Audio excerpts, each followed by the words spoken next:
امجدرحان میں خاندانی crockery store میں شیخ آصف جوید صاحب کے پاس آئے ہیں اور جاوید جی ان کے ساتھ آگے کلام کریں گے. جی اس وقت ہم شیخ صاحب کے پاس موجود ہیں اور ہم نے شیخ صاحب کو قرآن پاک گفٹ کرنا ہے. شیخ صاحب ماشاءاللہ بہت زبردست کام کر رہے ہیں, لوگوں کی خدمت کر رہے ہیں اور ہم نے ان کو اپریشیٹ کرنا ہے. ہم نے ان کو قرآن پاک گفٹ کرنا ہے. قرآن پاک ایک ایسی کتاب ہے جو اللہ کے ہاں محفوظ ہے اور اللہ نے اس کی قسم دی ہے, اس کو کوئی بدل نہیں سکتا. اگر ہم اس پر عمل کریں تو ہماری زندگی بدل سکتی ہے. میں کیا بیان کروں صلی اللہ علیہ وسلم کی شان میں. اللہ نے سب کچھ نازل کر دیا ہے قرآن میں.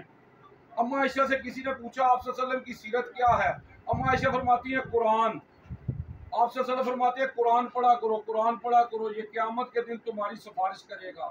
اللہم صلی علی محمد وآل محمد. جی شیخ صاحب بسم اللہ. شیخ صاحب بہت شکریہ جناب تشریف لے ساری دکان پہ سارے قابل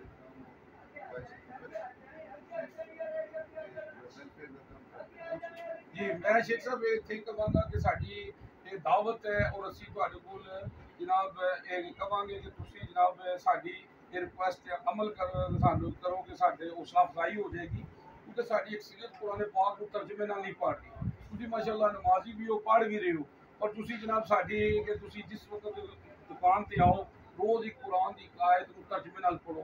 یہ جڑا نا کہ برکت واسطے ہے, دکان واسطے برکت واسطے ہے. کہ آپ صلی اللہ علیہ وسلم فرماتے ہیں جس نے قرآن کی آیت کو پڑھ کے سمجھیا ہے نا اس نے سرخ منہ اللہ دی راہ تے سر کر دیا ہے. جی تے جناب تسی ساڈے نال وعدہ کرو.